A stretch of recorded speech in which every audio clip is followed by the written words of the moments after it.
there anything I can help you find? You ordered one of our used trumpets online, and you're here to pick it up. Okay, that's fine. What's your name, please? Okay, let me just find you in here, okay? Just to verify.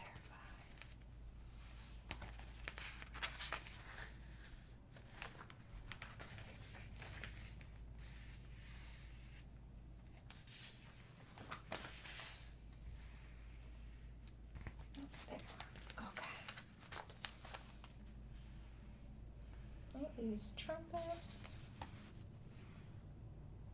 That's the number. Okay, I'm gonna go grab it for you. 1 second, okay?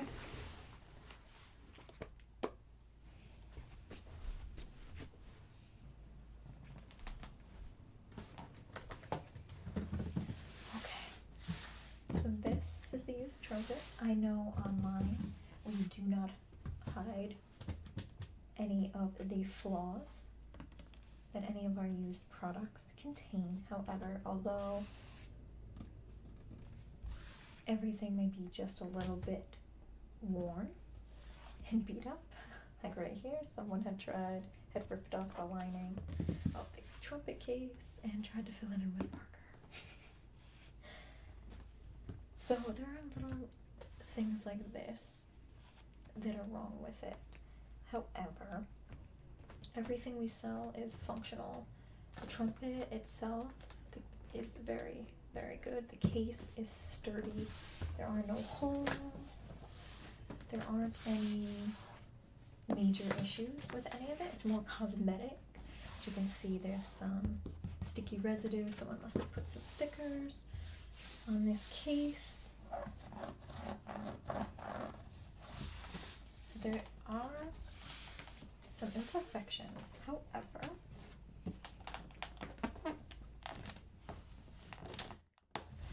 the trumpet itself and the case itself are both very practical, very usable, okay?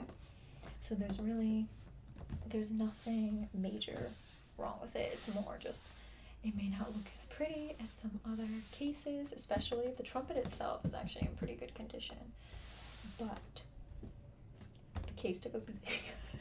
Thankfully though, it's not misshapen or anything. It just has those little worn bits, sticky bits from the stickers, residue left behind. Nothing major, just cosmetic. Okay, so I'm going to show you the condition of everything to make sure that you're satisfied with your product before you walk away with it. All right, so we're going to open it. You've never played before? This is your first trumpet? Oh, well, congratulations. That's exciting. Would you like me to explain a little bit about the trumpet and about taking care of it? Okay, yeah, I can do that. Yeah, I'll give you some tips and tricks. So your case, you just lift this little latch. It goes up, which pulls up this upper piece. And you just pull it down. Once these latches are both down, you're able to lift your case. Now inside, there is an inner lining of this felt-like material that keeps your trumpet safe from getting banged around. Maybe if you are in marching band or something like that, or you travel to and from concerts or to and from lessons, you don't want your case battering your trumpet and damaging it. So it has this beautiful soft lining to protect your trumpet. Someone had left something here. There is an indent a little bit, so they must have placed something on top of the trumpet and then it printed into the soft bit. However, it's still in good condition. There are no holes, there aren't any rips or tears, so your trumpet will be protected. Okay, now the good thing about all of our products is, even though they are used, we supply you with all that you need to get started and all that you need to maintain your instrument. okay? So when you look inside, you will see the trumpet is lined up here. And we have different care products inside. So I will explain. So as you can see, you have your trumpet here. Your mouthpiece is located in this little hole right here. It slides right in. So you don't leave the mouthpiece in here. You stick it here. And we have some care products. I'm going to go through them all with you, okay? And make sure that you are satisfied before you go off. And I'll also give you some tips and tricks about the trumpet just to help you along, okay? Okay. So we will start with the trumpet itself so you understand. Now, the trumpet is a beautiful instrument. Beautiful instrument. It has this bell piece, which is where the sound comes out. And your mouthpiece you would take. It looks like this. This happens to be a silver one. Everything has been sterilized, by the way, for you, so it's already clean inside and out, so you do not have to worry about somebody else's germs on your mouthpiece or anything like that. So mouthpieces have different sizes for your lips. So this is actually a pretty standard size. It's a very good size. It's a 7C, and it says it right over here on the mouthpiece. The mouthpiece has the part where you blow into it, which is right here. And this part is where you stick it into the trumpet. So in the front right here, in this hole, you stick this inside. Now I don't recommend not putting it like this because it might fall out, but most of the time you will not be doing that. When you hold your trumpet, you should always hold it upright or this way or horizontally, okay, when you're playing it. So you have your mouthpiece in. Now when you blow into a trumpet, you don't just blow into it, you buzz. So a lot of people, when they see the trumpet, if they don't know much about it, they just see these three valves right here. Some people call them keys. They are not keys, they are valves. You have 1, 2, 3, 1, 2, 3 valves. Now, just because there are 3 and you don't have a whole bunch of keys, like you would for maybe a saxophone, does not mean that the trumpet is an easy instrument to play. Now that's not to scare you, it's just to tell you that the trumpet it's a difficult instrument, but it's a beautiful instrument. It's worth trying, for sure. Now, we will go over the condition of the trumpet a little bit now, actually, before I explain, because I think it'll be a lot of information. So there's quite a bit of scratching. However, nothing is dented at all. It's perfectly aligned. It's going to sound beautiful. We did test it out. It sounds beautiful. The bell is not damaged in any way. It's a stunning instrument. It's just it has a lot of superficial scratches from it being used. That's all.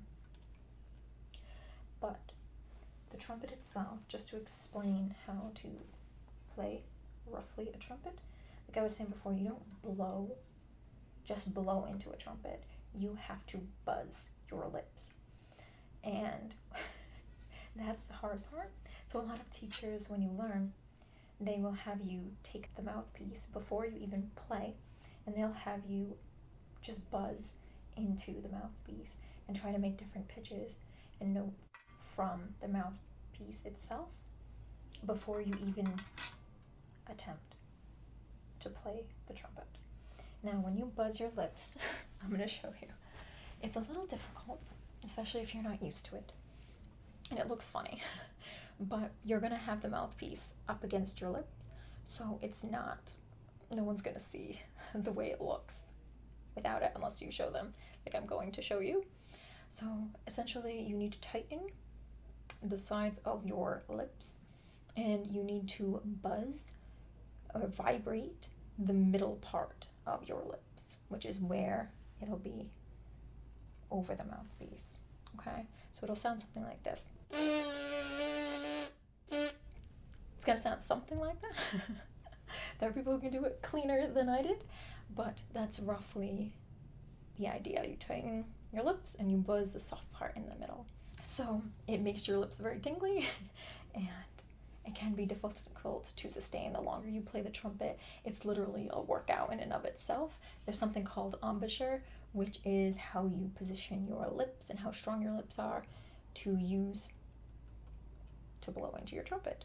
And it comes with time. It's just like with anything. It takes a while to learn. It takes a while to get it. You won't even think about it after a while. It'll just come. But, so I definitely am not discouraging you from playing the trumpet. I think it's a lovely instrument, so I highly recommend giving it a go. But I will explain. The only time you would really blow into it without buzzing your lips, just blowing air through it, is when you want to warm it up. So every single time you take out your trumpet, before you play, especially if you haven't played it in a long time, you want to blow air through the trumpet. Just blow air. You can just go, just let the air go through. The reason being that your trumpet will be cold, because this is metal. So your trumpet's going to be cold. And when it's cold, it affects the pitch and the sound quality of your instrument. If you want the best sound quality, you have to warm it up. It's kind of like warming up a car. If you want it to run well, you got to warm it up when it's cold. So you do the same thing for the trumpet. You blow into it without buzzing your lips. Just get the air flowing through, and your trumpet is good to go. However, you also can blow into your trumpet without buzzing your lips. This sounds gross, but it is an instrument that you use air for. So being a wind instrument, naturally, you're going to blow air into it. So when you blow air into something, spit naturally comes out. So you would blow air into your trumpet just to get the spit out. There are these little, I'll show you close up. There are these small little levers on both sides of your trumpet. Now, you literally blow air into your trumpet, and then you open these, and you can fiddle with them a little bit, and the spit will come out. Usually, when you're at a concert or something, there's nothing you can do. You just have to let it fall on the floor. When you're marching, for marching band, you're usually on turf, or you're on road, maybe you're going through the streets, and at a festival or a parade or something like that, and you just put the spit right on the floor. You have to do that. You will notice if you do not blow air into it and let the spit out, it sounds spitty. The instrument, like, it vibrates and it sounds gross. You have to get it out. So every once in a while when you're playing, maybe when you're resting and you're resting for a couple beats or something like that, and you have time, quick, just let the spit out. But yeah, that's just the way it is. To hold a trumpet, you have to, I'll show you. You hold it with your left hand on this side, and you put your thumb in this little U-shaped bit right here. You stick your thumb here, you put your hand around this part and hold it. Some people have holders for this. They put a casing over this to protect this part where your valves are. That's not necessary. We don't have one for you in your case, but you can purchase one if you're interested. So you grab it like this, and then on the other side you use your right hand, you hook your pinky into this little C-shaped scoop right here. Put your pinky there. You stick 1, 2, 3 fingers on your valves so you can play. And typically, you want to hold your trumpet as straight as possible, like this, when you play most of the time. Obviously, it might go down a little bit, but you want the sound to carry, so you want to be more up, more straight across, or even a little bit up, so your sound will project out as opposed to projecting towards the floor. So you hold it like that, so you can play. Now, you do have to give your trumpet some love. So besides relieving it of your spit, you also need to, at bare minimum, you need valve oil in your valves, and you need some type of grease or oil for your slides. Now these slides, this is your tuning slide, this right here. So out of all the little pipes, the most important is this one. This one helps you change the sound of your instrument. So when you're tuning the trumpet, this is a B flat trumpet, so a B flat trumpet would need to be tuned to the note C. So the note C for a trumpet, especially when you're a beginner, a low C, what we call a low C, is easier to achieve when you buzz than a high C. A high C is typically what is used, but a high C and a low C, the difference is they're an octave. The low C is an octave below the high C. So you can still tune yourself according to a low C and a high C. You just need that C note to know if your trumpet's in tune. So it's either you play maybe the C on a piano, or if you have some type of tuner, you can play your instrument and just sustain that note.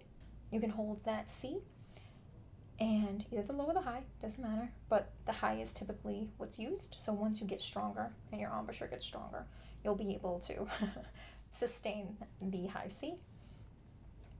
Now you hold that note, and if you're using maybe a piano or something like that, if you're by yourself, you play the piano, you have to notice in your ears whether you're sharp or flat.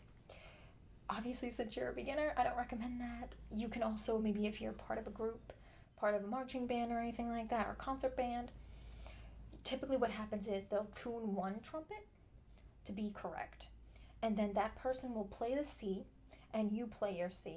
Someone more experienced in music theory, someone who has a good ear, who can tell if your note compared to that other person who has been tuned, if you're sharp or flat, they'll tell you how to move your tuning slide accordingly. You can also use a tuner, so if you play into it kind of looks like a little box usually, or you can even get an app on your phone and play it, put it near the horn so it can hear it, play your C, and it'll tell you whether you're sharp or flat. Now if you are sharp, means the pitch is higher, flat means the pitch is lower. So if your instrument is sharp, it's too high pitched, what you need to do is pull. You have to use this little stick. You just pull out your tuning slide. Now you don't have to pull it out a lot, because sometimes you're off just by a little bit. So it's better to go slow and pull it out just a little bit at a time. So pull it out a little bit, play again, see if you're closer to being at the correct pitch. If not, move it a little bit more, play the C again until you get it right, essentially. If you are flat, so your pitch is too low, you would stick this in. So you would push it in, and you push it in slowly, push it in a little bit, play again, see how it is. You still need to adjust, push it in again. Of course, if you push it in too much and you're very sharp now, you can pull it out again to be more flat until you reach that good tuned range. In order for this to slide, because this is how you tune your instrument, to tune the trumpet. So as you notice, we've already greased it for you, so it slides beautifully. However, this can get stuck, and you don't want this to get stuck. It is hard to pull out. You can damage your trumpet that way. You don't want it to get stuck. So when you notice it isn't sliding well, you need to reapply either grease or oil on it to keep it going. I'll show you those products after, but I do want to warn you about them. And you also need to oil your valves. So there's something called valve oil, and you just oil your valves with it. And these valves are beautiful. They're almost marble looking. So they're really stunning.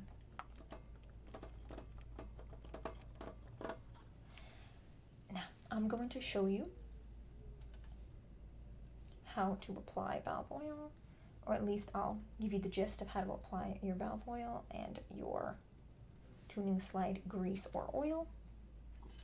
But let me just finish explaining roughly the other bits and pieces of your trumpet to kind of get you familiar with the way it is and what features it has. Now, if you notice, there's this very little part right here, and this is a little screw. You can actually stick two things in here. You can either stick something that kind of looks like this loop, so that way you can stick one of your fingers that ends up over here inside it. Or, especially if you are in marching band, you're going to need a lyre. Now, a lyre is a bit of metal that goes up and it holds your music. So I can show you what that little bit is for when we get to it, okay? So that's pretty much the very bare bone basics of the trumpet. I'm going to put this right here, just for now, because I'm going to show you some of the accessories that we have for you. These accessories are free. We give them to everyone because we want you to be able to play your instrument and take care of your instrument to the best of your abilities. Okay, so we wanted to get you started. So this is a spray that you can use to clean your mouthpiece. Now, your mouthpiece naturally may get dirty because you are going to spit in it. And if you wanted someone else maybe to play your trumpet, or somebody has played your trumpet and you want to sterilize it, you can use this spray. You can also use soap and water a little bit around it too, to get rid of the gunk and just dry it really well and get something to get inside here. Maybe you can use a cotton swab or something like that just to clean it out. Okay, so that's this. It's not super necessary because you can use the soap and water. However, it's there just in case you want it. Okay, but like I said, we did clean it for you already, so it's ready to go. The next thing we have, I have a better option for you. See, this is slide oil. Slide oil is used for the sliding bit that you use to tune your instrument, okay? Oil, in my opinion, does not do a good job with the sliding bit. It does a good job with the valves, but it does a poor job with this. It doesn't last, it gets stuck easier. It's more messy to apply because what you end up doing is you open it, right? And then there's this little tip. And you pour it. I'm not going to pour it because I'm not going to waste a product, but I'll cover it. Hold on. So you pour it onto this piece. What you do is you have to pull this piece out first. So you pull it all the way out, just like this. So it looks like this. You pull it out just like this, and you hold it, and you take this, and you run it all around this part. You see where you don't put it on this brass part, you put it on the actual pipe itself, the slide itself. So you oil everything in here, over there. You don't need to oil inside, just on that outside piece. So you go all over it, both of them, okay? To put this back, you need that spit piece to be facing the floor because that's where your spit's gonna go. And you align each to their pipe into the trumpet and you slide it in. Now when you first put oil, if you use the oil, it may slide, you want to slide it in and out a little bit to kind of lubricate everything. And there may be bits and pieces, like when you close it fully, there may be bits and pieces that come out, so you might want to dry it with a cloth or tissue or something like that just to get it off. It might be very greasy too. I find that this is a harder thing to use, so we're going to give it to you because it came with the kit. However, I want to give you a gift. Hold on. You new trumpet player, you.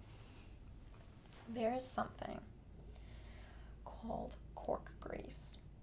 Now, cork grease looks like chapstick.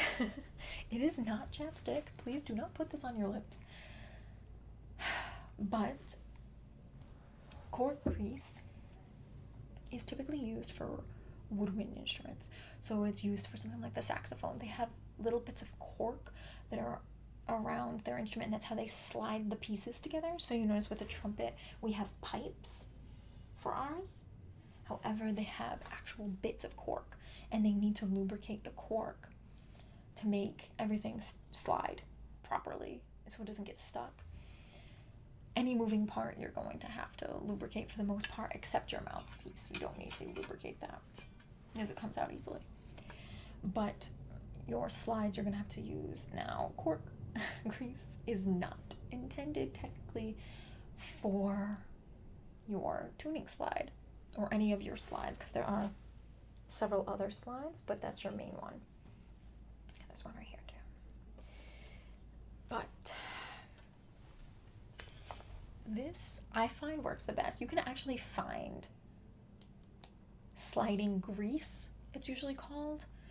They go by different names, but usually sliding grease is what it's called. So if you don't feel comfortable using cork grease, that's not necessarily intended for trumpets, you don't have to use it. But I think it's great. I think at least use grease, because when you don't use grease, I find it doesn't lubricate it well. It dries up so quickly, and there's nothing like grease. It keeps it lubricated longer. It's easier to slide, smoother. You can feel it. It's just better. It lasts so much longer too, I find, at least, than oil. It's also a lot less messy to apply. There are some that look like lip balm. They're in this little thing and you open it and you can like put your finger in it and rub it all over the tuning slide. But who wants to mess up the finger? Like, imagine you're getting ready for a show or something and you're just rubbing that crap on your finger. Like, I don't know, it just doesn't make sense. So to me, this is easy application. You just open it. It literally looks like chapstick. It looks like chapstick. That is not chapstick though. And you take your tuning slide, you pull it out, and you literally rub this on this. So you rub it. Like I said, they have actual sliding grease. I recommend the grease. If you don't want the cork, you don't have to use the cork. But sometimes there's sliding and cork grease, so you can use for both. But at least use grease, I think. It's just so much easier. So you just literally rub it all over the place. Like before, not inside and not on the brass shiny outside, just on the pipes. And you, and sometimes there'll be thicker pieces. You kind of want to put it relatively thinly, but I kind of slather it pretty liberally. You just don't need big, huge chunks. There's sometimes big chunks do come out, or bigger chunks come out. Don't panic. That's not a problem, because what's going to happen is you stick this, just like if you oiled it, you stick it in here, and you want to run it a couple times like this to make everything even out. And what I recommend is always end here where it's completely closed, because what's going to happen is the grease is going to pop out. The extra is going to pop out.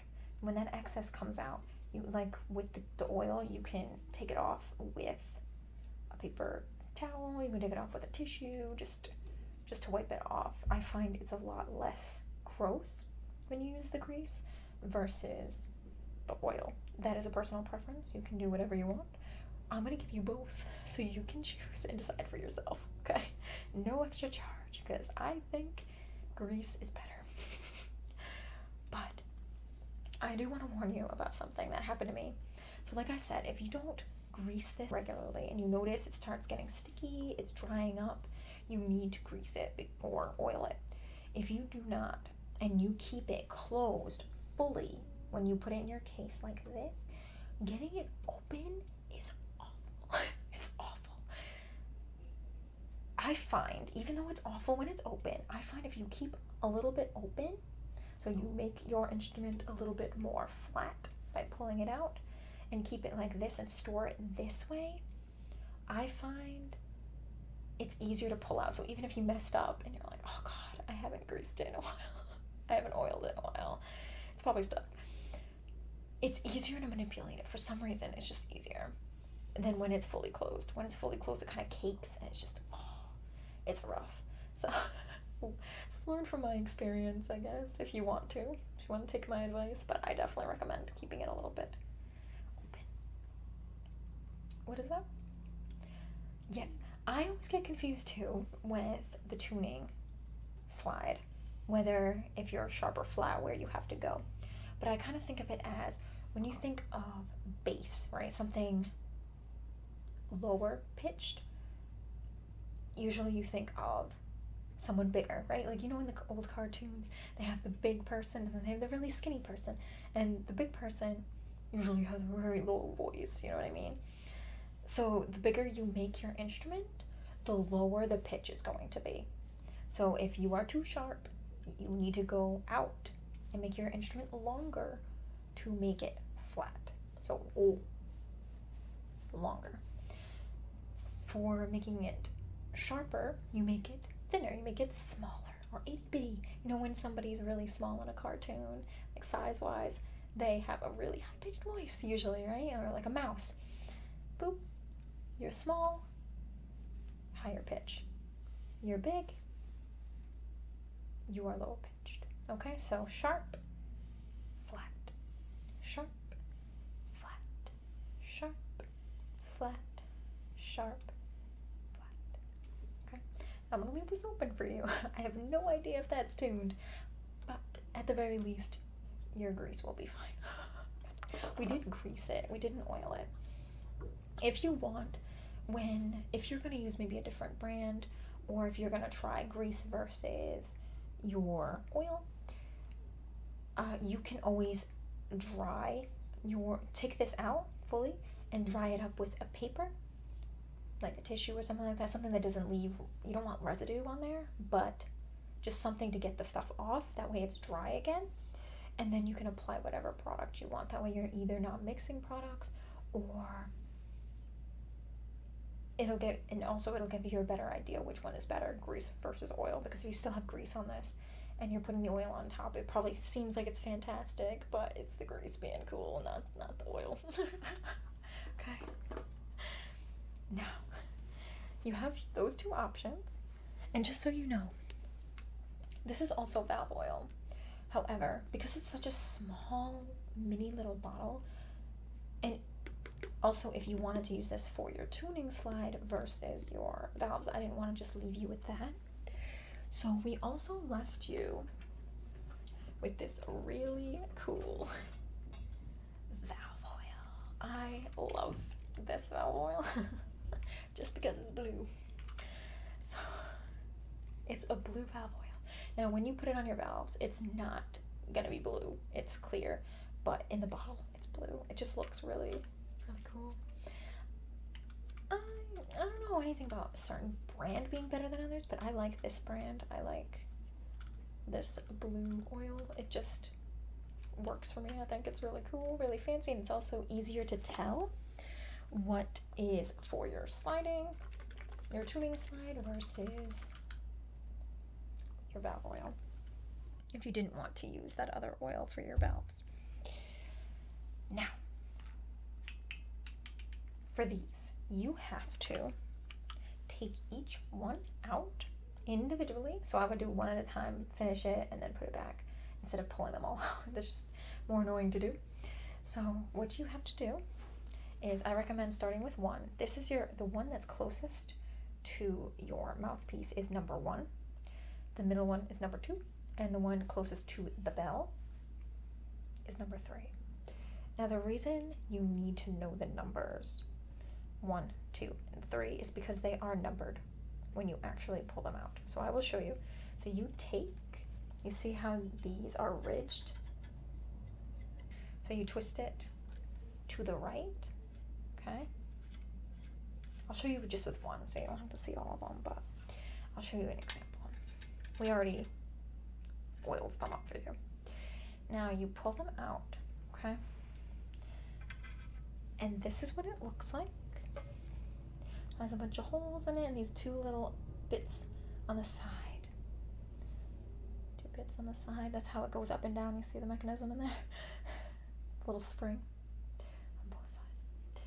Now, this is your valve. So this is the top where your finger goes, and this is the bottom where it goes to the bottom of your trumpet.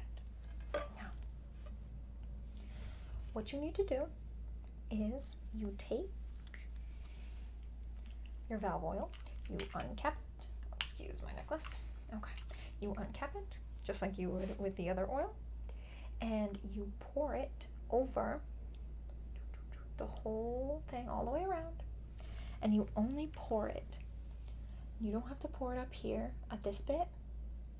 You pour it at this part, this dark gray part where all the holes are. You don't have to stick them in the holes, but if they go in the hole, it's not a big deal, honestly. You can just go all over it. Okay. You don't have to stick it at the bottom, just this tube all the way around it, 360. Okay. That's how you oil it. Now once it's oiled, it might drip a little bit, but like I said, you put your spit on the floor, so it's fine. Now, this is your number one valve. How do you know? Because on one side it says number one. It shows you a 1. The middle one will show you a 2, and the third one will show you a 3. You need this number to face a particular way, or your trumpet will not play. So I learned this the hard way again. So what you do is you stick it back in that hole, okay? After you oiled it, there isn't grease for your valves as far as I know. We use oil. Now, you have to have that number facing your mouthpiece. If you do not, and it's not properly aligned, you notice how they had the springs and those little bits poking out? These little white bits. If those white bits are in the wrong spot, when you try to blow and buzz into your trumpet, it will not produce sound. It is so hard. I thought I broke it. Thankfully I didn't. It was an easy fix. My music teacher knew what to do. So what you need to do is face that number. So in this case, number 1 towards your mouthpiece. If you do not, it won't play. So face it that way. Make sure when you stick it back in that it stays in that position, because sometimes when you're trying to turn this into position to lock it, you might accidentally swivel it around. So if you try to play it and it doesn't play, you probably just misaligned it. So what you do is double check, okay, the 1 is there, and then you push down and you twist it. I also click it a little bit just to make sure everything's aligned properly. So this top part you can click and it's good to go. You're ready to play. So you have to do that for each valve, 1, 2, and 3. Okay? And if you're noticing they're sticking, that's when you know you have to apply more valve oil. Or you could do it regularly if you have a routine every couple weeks or every week or so, depending on how often you use your trumpet.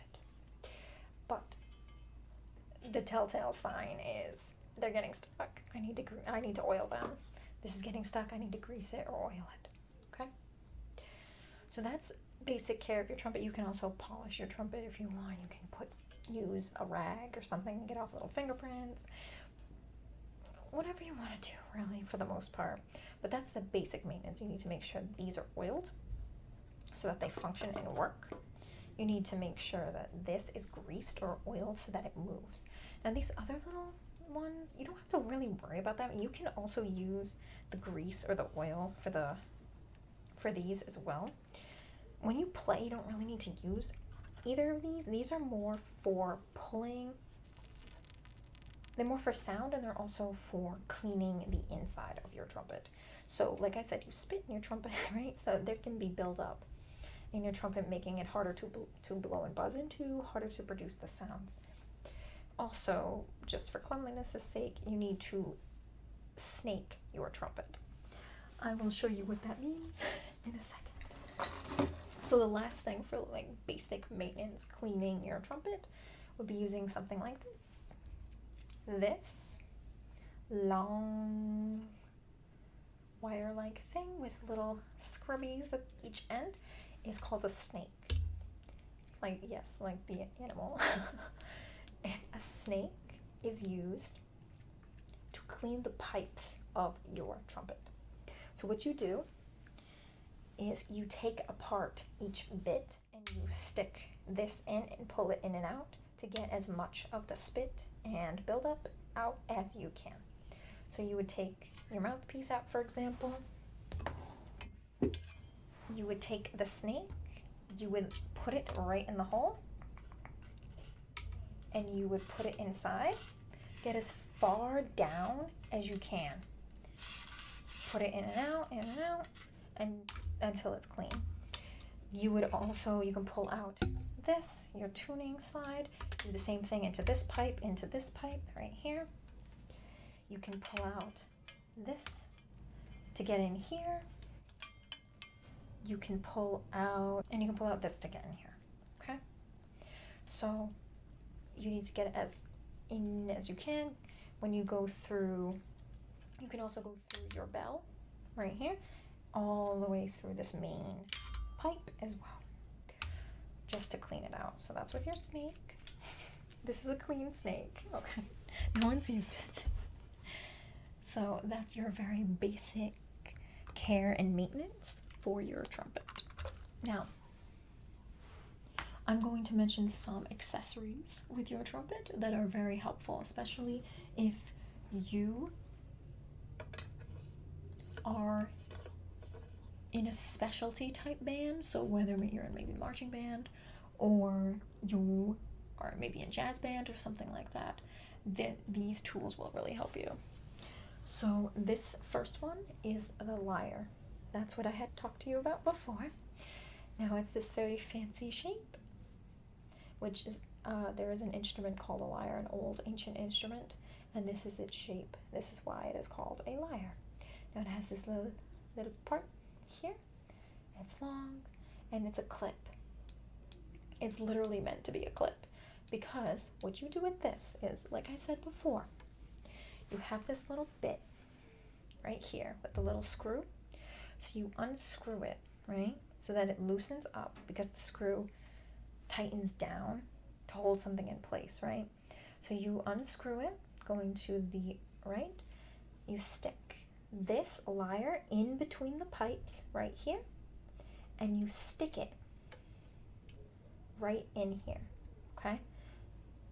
And then you want to tighten this, and then this stays in place. So you can play and move your instrument and it won't go anywhere, okay? We did not provide you with this, which I'm going to show you. This has a bunch of music,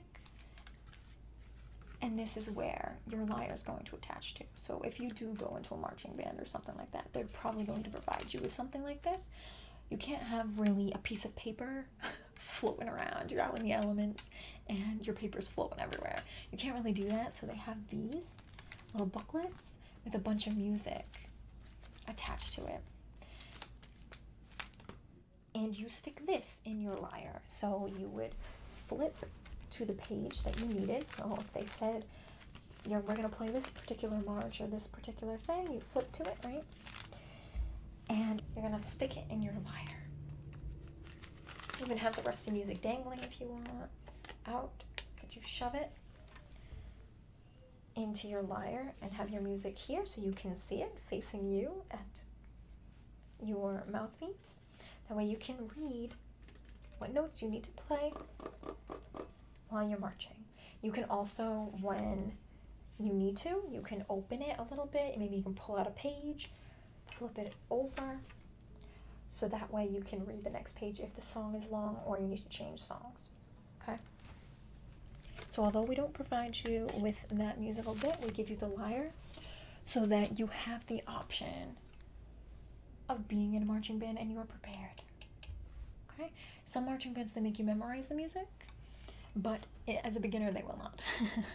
And to take it out, you just unscrew this, pull this, pull it between the pipes, close that, and bam, it's ready to go. Okay, so we have a lyre for you. Like I said before, you can either put a lyre or you can put this, which is a little loopy. This little loop is used to rest one of your fingers, okay? When you hold a trumpet for a while, you'll be surprised how heavy it feels if you've been playing for hours. Now, this can help rest your finger. So if you're maybe in concert band or something like that, you could use something like this. It's not a necessity. You can still hold the trumpet comfortably without it. However, if you prefer it, you can use this. However, you can't use it when you have the lyre because the lyre goes here, okay? So you have to choose. That's why I don't recommend you getting used to this, because if you are in marching band or you want to try marching band and you have to use a lyre, you can't use this anymore and you're going to feel uncomfortable, okay? So it's probably better not to get used to this. You can also pull this pipe out so that it fits better, okay? And then you tighten it and you can move it to whatever position you like. Stick the pipe back in, and you can stick maybe this finger in there, your ring finger, your middle finger, any finger that feels comfortable, probably the middle, to be honest. But honestly, I don't use this ever. You can if you want to, though. I just don't recommend, if you're planning on being in concert band or something like that, I highly do not recommend that, because you get used to it and then you expect it to be there, but your lyre is going to be there instead. Okay?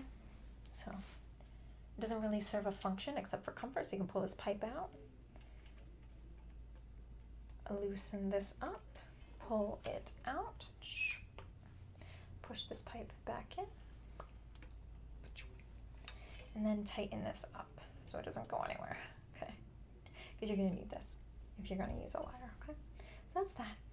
It's not super functional, but if you like the comfort of resting your finger there, you certainly can use it.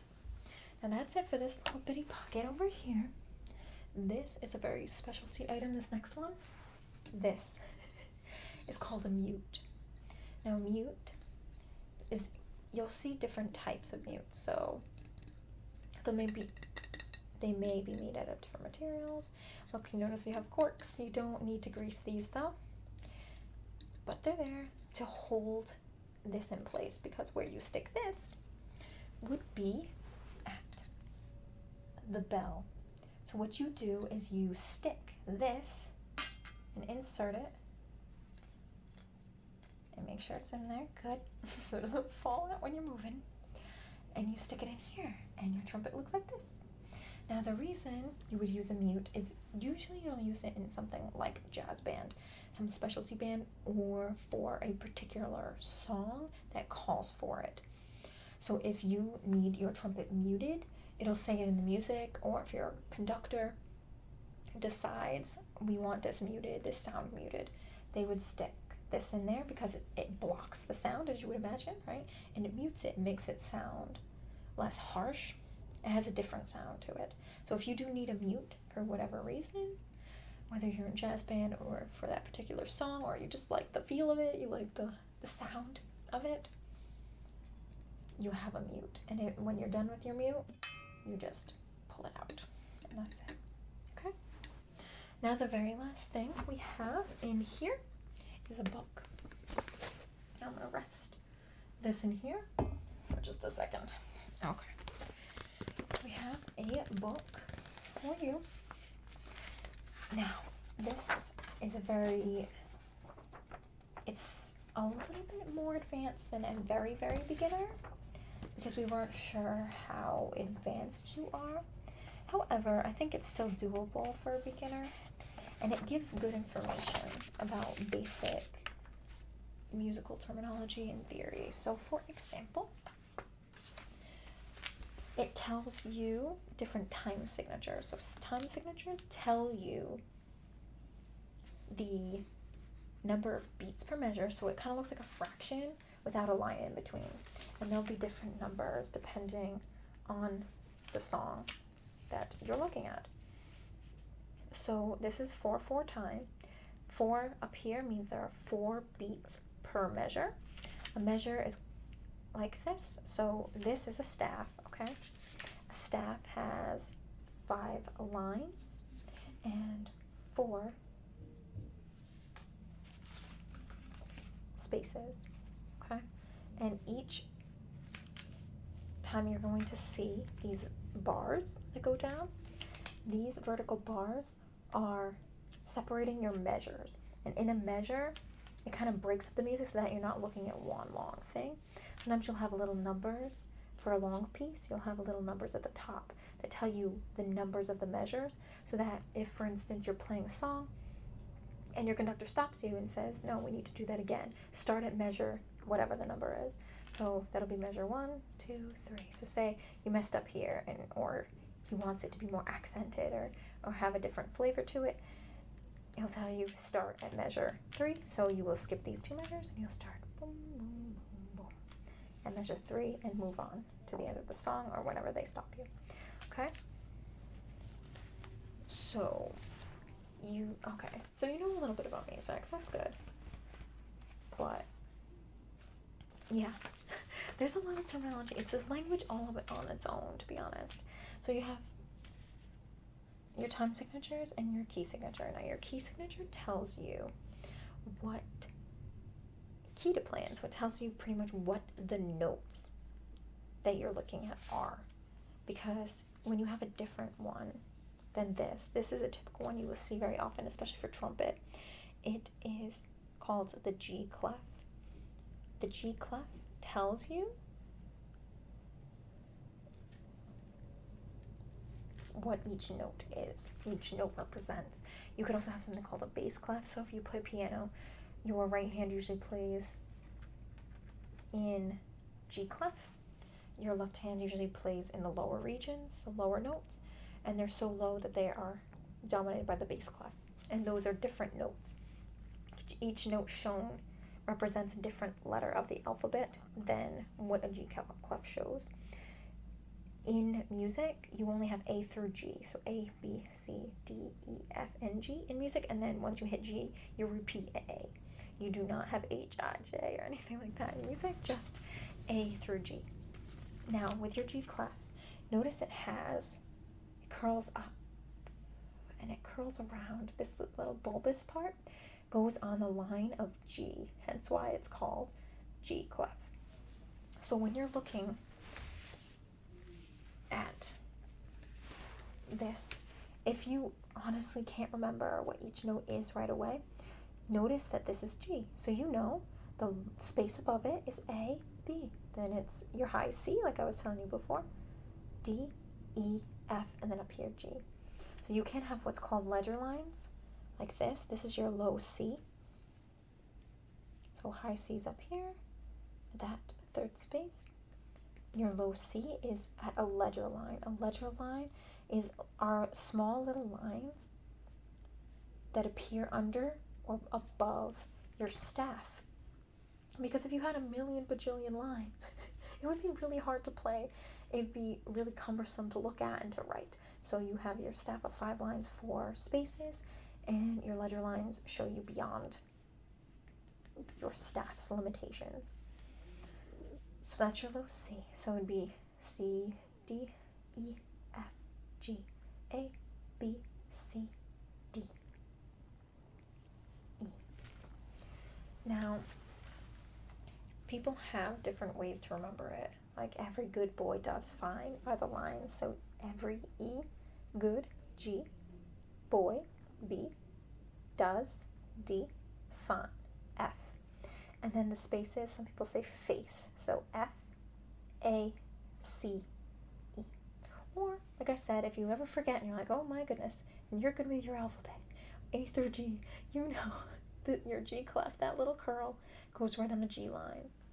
So if you know that, you know A is after that, and you know F is before that. So you can find the rest of the notes that way, okay?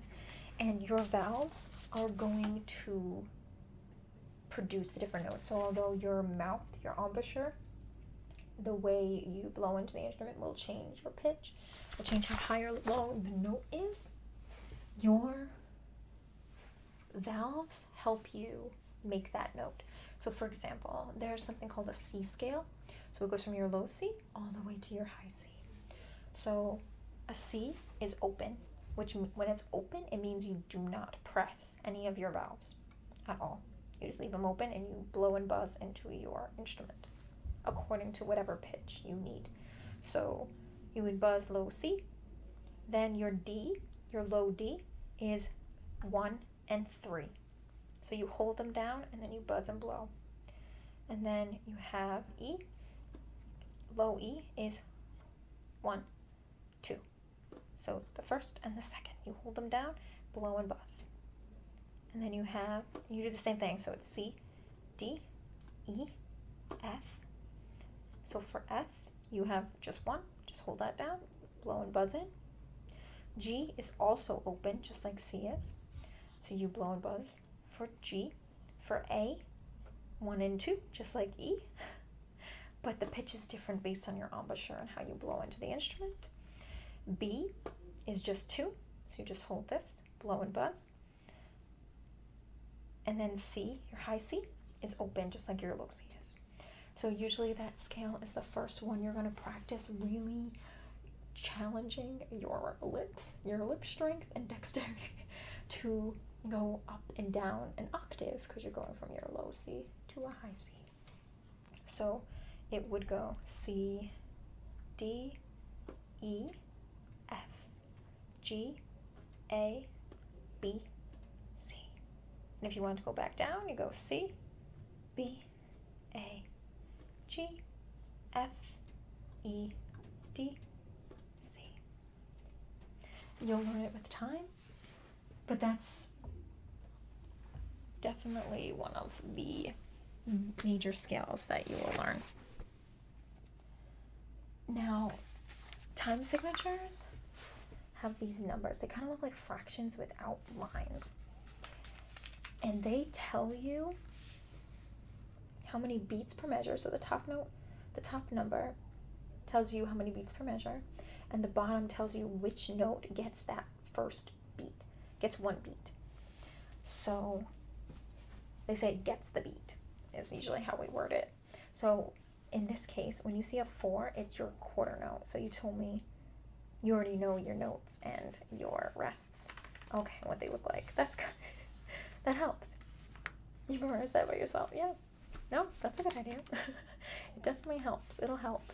Knowing that the notation will help tremendously. But yeah, the time signatures are tricky because, especially when you go into something like 6/8 time, oh my goodness, it can get a little rough.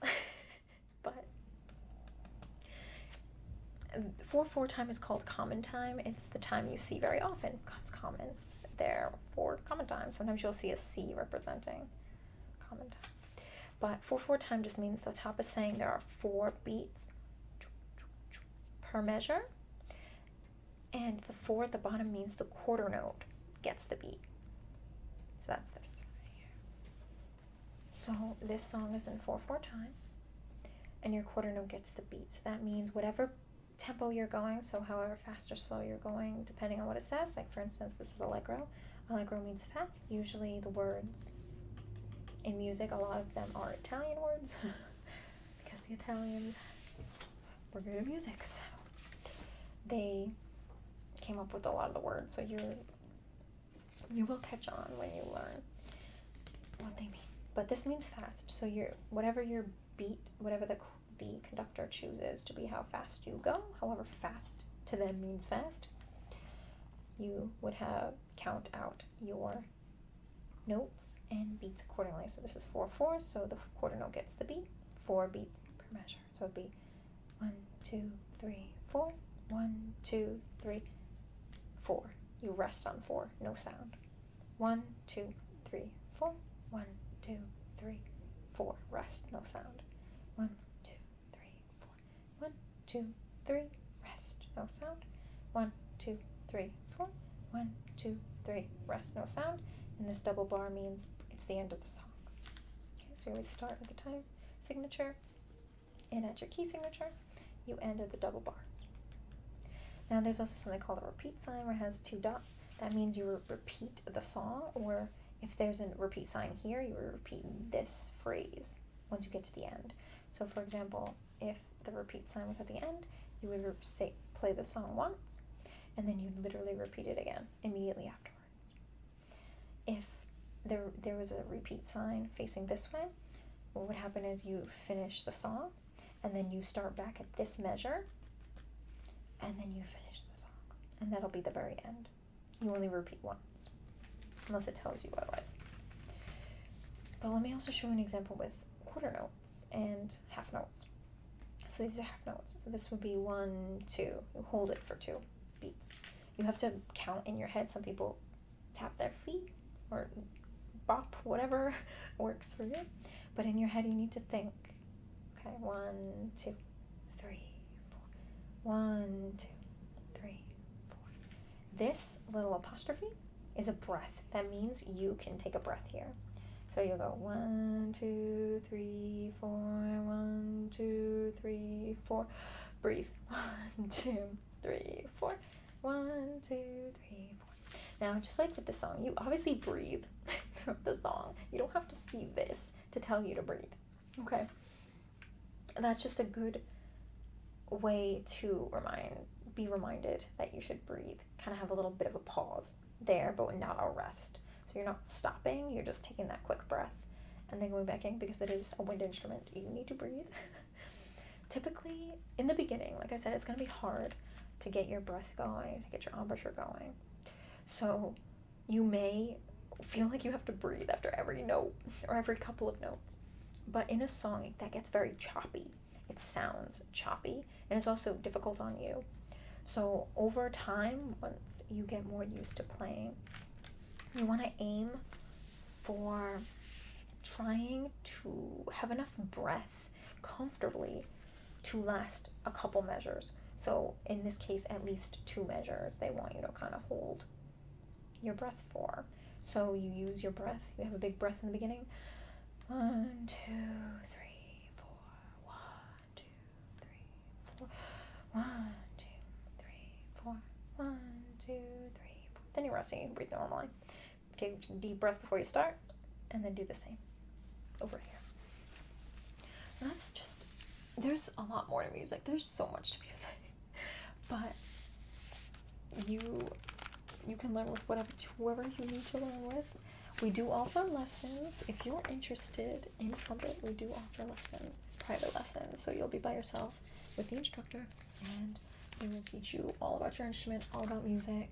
They also do teach you music theory if you are interested in that. Music theory can get very complicated, but if you know your music theory, or at least basic music theory, you can sight read, which means you can read a song and play first shot, usually, or at least get the gist of it faster than if you didn't.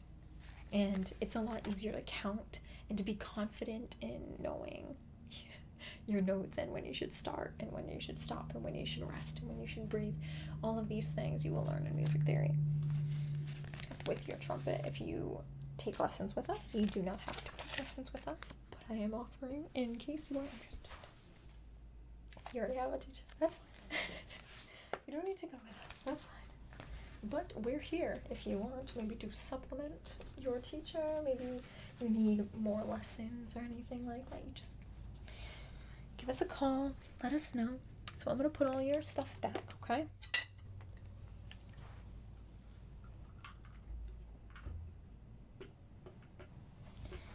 Now,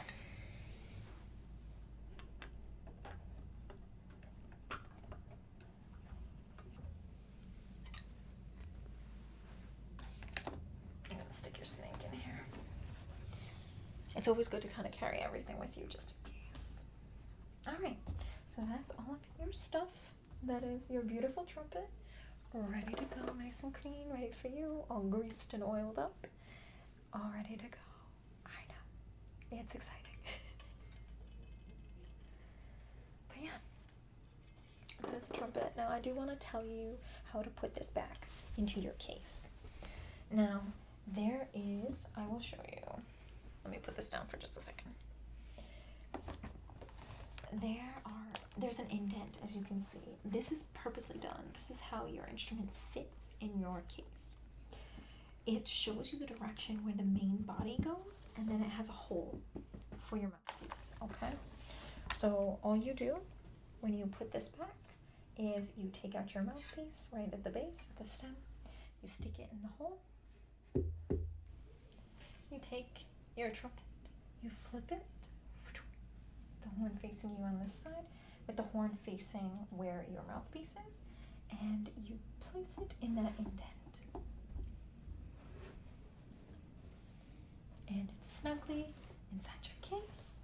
The velvet's going to protect it, and you just close your case, making sure that your accessories aren't sticking up so much that they hinder the closing of the lid.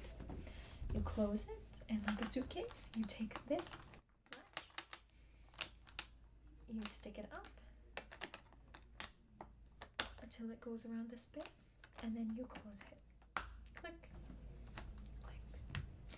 And you have your handle to grab it and hold it like a briefcase or a suitcase, okay?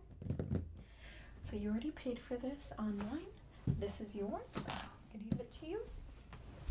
This is for you. Congratulations on your new trumpet. Before you go though, I wanted to give you a very small gift. Although we give you all the things you need for caring for your instrument, like I said, with music you can do so much. So you can do concert band, jazz band, you can do marching band, different types of marching bands, different types of jazz bands, different types of concert bands. So many different things. You can play folk music, you can play popular music, you know, like rock and roll songs with your trumpet, whatever you want. Really, it's limitless. It's a creative venture, so it's good. I do want to give you one more thing, because although we gave you the lyre, right? So the lyre is really going to help you with marching band or jazz band or anything like that. Although usually with jazz band you memorize the music and you do a lot of improv, so you make up the song or bits of the song as you go. That is more challenging. I notice people who tend to be more marching band / jazz band, they tend to get really, really good at trumpet, because those things are very challenging. It's not like you can't get good with concert band, but typically, especially if you're in school, you get really good when you are in marching band and or jazz band. Jazz band gives you a lot more confidence too, because you make things up as you go. The improv really challenges you as a player, for sure. Now, because we gave you the lyre, right, which is good for marching band, for instance, I also would like to give you something that would be good for concert band. And even if you don't do concert band, it's good for practicing at home, because of course you want to practice, right, to get really, really good. So, especially in the beginning when you're not used to your instrument and you're still learning, and you want to practice whatever your teacher gives you, whatever assignment they give you, or whatever song you went over, so you can get really good at it. And we gave you that book, so you need something to hold that book, right? It, like I said, you don't want your trumpet angled down, because then the sound goes down. Wherever your bell is going, is aimed for, your sound, most likely, barring the wind or anything like that, is going to go that way. So you, for instance, if you're playing at a concert and maybe you're doing a solo, usually you'll stand up and you play towards the audience. You don't go like this and play towards the ground. You're playing towards the people so they can hear you better and clearer, and the quality of the sound is better. So naturally, I don't want you to have to lay down your music on a chair or something like that, so that you are getting into the habit of looking down. We want you to look straight ahead or a little bit up. Obviously, you don't have to go dramatic unless you want to, or you're doing it for a show or something like that. But for the most part, you want to be relatively straight. So to do that, I have a little gift for you that is free. Hold on.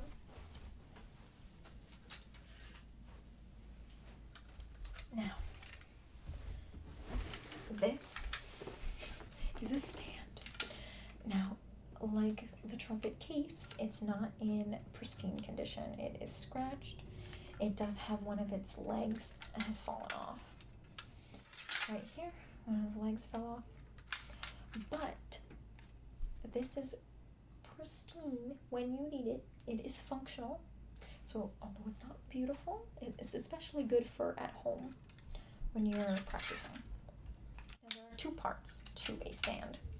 This is the stand itself, and this is the part that holds your music. So what you do is you take this and you open the legs. So there are 3 legs. And it unfolds kind of like an umbrella, and it clicks right at the bottom so it doesn't go anywhere. Okay? So it's nice and sturdy. These black bits are for not scratching the floor. Unfortunately, one of them has fallen off. You can always put maybe like a little bit of a tennis ball or something at the bottom. You can put a little cotton ball or something if you really want to. It shouldn't really scratch your floor because usually you don't move this, and if you do move it, you lift it from this stem. You lift it and carry it around. You don't have to scratch it against your floor, so your floor should be fine, especially if you're putting it on a carpet. Now you place it down, and what you want to do is have this at essentially eye level or a little bit below eye level. You don't want it so low that you're aiming downwards. You want it at a comfortable height where you can see and read your music. So what you do is you pick up this latch and you pull this out for as long as you need it to be, okay? And then you close the latch. This closes it so that this part doesn't move, okay? Now, you want this is a little bit angled, kind of like your lyre was. You want this angle to face out. So it looks like it's a little head facing away from you. And that's what you want, okay? Then you take the second part and you open it like a fan. So you grab both ends, boop, boop, and it opens like this. This is what holds your music. You stick your book or your papers or whatever your music's in on this to hold it in place, okay? And on the back, there's this little piece that connects to this neck. So you stick this over it, and bam, you have it like this. And you want it facing you, obviously, with your music on top. I'll show you an example. So if, for example, you have some sheet music, like this, for instance, you can place it directly on here, and you hold your trumpet like this, and you play accordingly, okay? Also, you don't want this too above eye level. The only reason being, if it's too high up, you can't see your conductor. Your conductor tells you when to start, when to stop, tells you the pace, tells you when you need to fix something, maybe make an accent here or slur it better here, whatever it is. Your conductor is your leader. So you need to be able to see what your conductor is doing so you know what you're supposed to be doing. So you have to kind of keep an eye on your music, what you're doing, but you also have to watch the conductor too. That's also something that comes with time. So I would recommend either at eye level or putting it a little below eye level for that reason. But you can put it wherever you're comfortable, as long as you're able to look at all the music without putting your horn facing down so that your sound isn't off, you know what I mean? And you're not uncomfortable in your posture. Also, just so you know, you can put a book on here, like we have the book from before. You can put sheet music, maybe you'll have 2 pieces of music. You can put one here, you can put one here, whatever works. But there's also these little bits here on both sides. And this you can stick right over your music. So if you had 2, you could put them side by side like this. Just make sure not to cover your notes so that you know what to play. Okay, and then you'd start and you play. Okay. You don't have to use these, but it is helpful if, for instance, you're having a concert outdoors and it's windy. That does happen. and your music's flapping everywhere. To help minimize the flapping, these are really good. You can also put them up higher. So for instance, it's a super windy day and this whole top part is just flapping everywhere. You can try to make this higher up to help. Some people also will take a clip, like a, for example, maybe a clip for your hair, or it could be a clip, one of those old clothespins. You open it and you can clip it to this end to keep your music in place.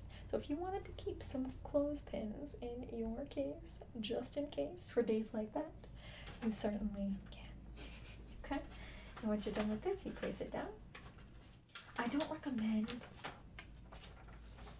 if it's not windy or anything and you don't really need these, I don't recommend using them if you have a lot of music. So for instance, you'll probably play multiple pieces in a concert, right? And you probably won't have them all up here. You'll probably have some at your feet or on the floor, and then you just switch them out when you need them, in whatever order you need. But sometimes music spans multiple pages, or it could even be on the back of the page, something like that. So if, for instance, it's on the back of the page, right? You have a two-sided page, and you have these flaps, and you have both flaps going, holding this down, and you don't have a rest from the end of this to the back and start of this, and you have no break, and you didn't memorize that, what the back says. It's probably better not to have to finagle with this while you're playing and then flip this, you know what I mean? But you can always plan ahead and say, okay, I'm up here, I'm almost to the end, I need to flip this. So you stick these down while you're playing, hold it, because you can play with one hand, you can hold it with one hand while you're working, and then boom. Go back to two hands and play like you normally would. So this is your gift from me to you. Now, I'm going to close it up. So how you close it up is you fold it up, put it in the middle. So fold each side and meet in the middle. You pull it off its stem. So that's the first part. This part, if you want to make it a little easier on yourself, you can open the latch here and stick this lower so that it's not so high up and annoying to carry. But that's up to you how you want to do it. And then at the bottom, because it's locked in place, you have to lift this latch. It kind of looks like your little spit one on your trumpet. And then you push this up like an umbrella, and it climbs up. And it closes. And if you want to make it easier to carry, you can stick this in this so that you have both together at the ready. So if you need this, you just easily grab it and you can assemble it before your chair, or maybe if you're standing, if you have a solo, you heighten this up so that you can see your music better or something like that. And you have this at the ready whenever you need it. I'm going to stick this in a bag for you, okay? So you can hold your trumpet in one hand and your bag in the other.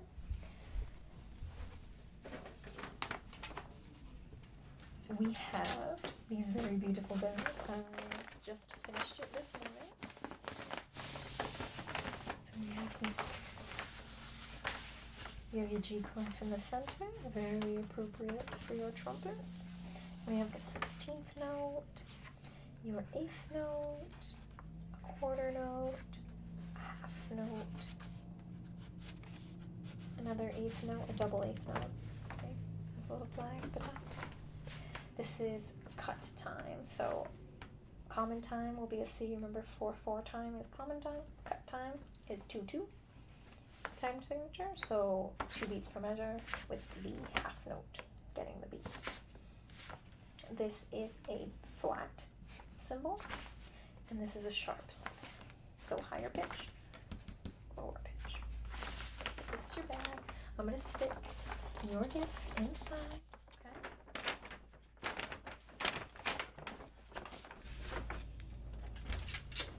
So I'm going to stick it inside for you. You like the sticker? You know what? Since I am in the gift giving mood, although I use some of them for the bag, I'm going to give these to you. because maybe, just maybe, you want to cover up some of these little sticky bits, or you want to customize your trumpet case and you want to stick some of these stickers on the case itself to customize it as you wish. Maybe you can even make a little song out of it. Maybe your favorite piece. Use some of these notes and these symbols to do that. That is up to you though. But I'm going to give this to you as a gift as well. So I'm going to stick it in your bag. Alright. So you have your new used trumpet and your gifts. So you are ready to go. Okay. Do you have any questions for me? Or do you need anything else? We do have a bunch of trumpet accessories if you're interested. We do have those lessons if you want. We can give you a brochure or something like that. If you're interested, you can also look at our website. You're good for now? Oh, that's fine. So, congratulations. Here you are. Enjoy your new trumpet and your new accessories. Thank you so much for stopping by. If you have any questions about anything, if you notice maybe it doesn't sound the way you hoped it would, or anything like that, if there's something wrong with it, or you think there's something wrong with it and you need some advice, you need some help, you can always call us, you can always drop by, whatever works. We also have some kind of blog, how to take care of your instruments for different instruments that we carry on our website.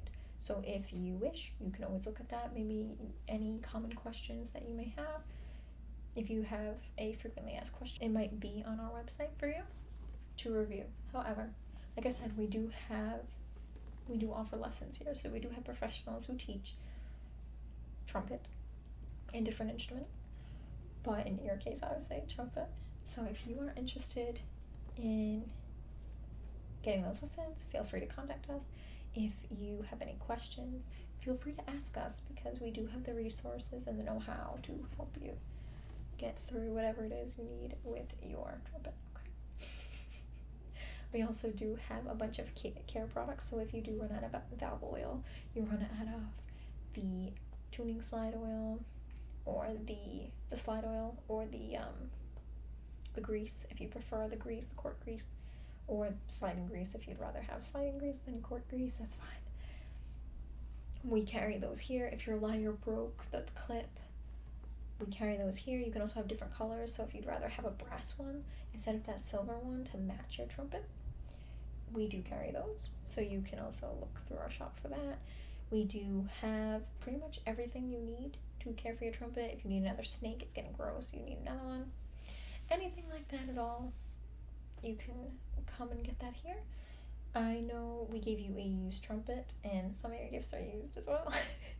And your gifts are used as well, but we do offer new products as well. We do have new products. So if you'd rather have a better looking stand, or a different color stand, or something like that, you can certainly get that here. All the care maintenance products we give you are new. We don't give you used valve oil or used snakes or anything like that. The care products are always new. However, we do sell used instruments. They are much cheaper. Instruments, as you can imagine, are expensive. So they're a lot cheaper and more affordable to use. They're also better when you're new, especially for children, because if you start young, really young, and you're not aware of your body yet, and you just hit everything, and it's so easy to do this, even if you're a professional. Like, it's so easy to just, like, you're playing and you turn around, you knock something, you get made a little scratch on your trumpet or something like that. It's human nature. You can accidentally drop it, it gets scratched up. It's gonna happen. In most cases, it's gonna happen. You're gonna have little nicks and scratches everywhere over time. But with children, they're more prone to that. Generally speaking, they're more prone to denting it and ruining it. And also, a lot of parents do not want to spend a lot of money on an instrument that they don't think their child is going to continue on with. So if, for instance, you just wanted to kind of try an instrument out, buying it new is probably not the best thing to do, especially if it's very expensive and your child's all of a sudden like, oh, it's too hard, I don't want to do it, that kind of thing. It's better to give them something used, although it still is pricey. It still is, but it's a lot less than, it's a lot more affordable than new. But yeah, that's my spiel on that one. So yeah, I am so happy for you to have your new instrument. I hope you have an awesome time playing and learning. It's exciting. I encourage you to try, even if it's hard.